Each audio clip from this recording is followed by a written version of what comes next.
seas 2 feet or less.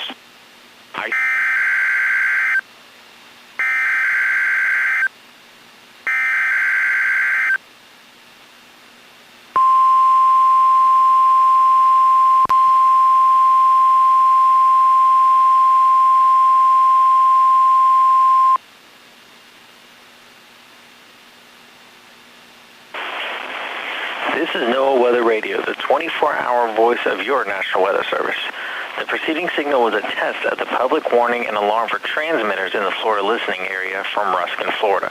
This was also a test of the same system, or specific area message encoder.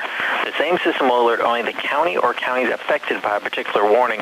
These tests are conducted each Wednesday between 11 a.m. and noon, and again between 6 p.m. and 8 p.m., unless severe weather threats. This concludes the weekly test.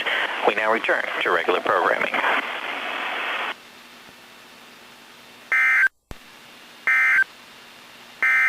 At St. Petersburg,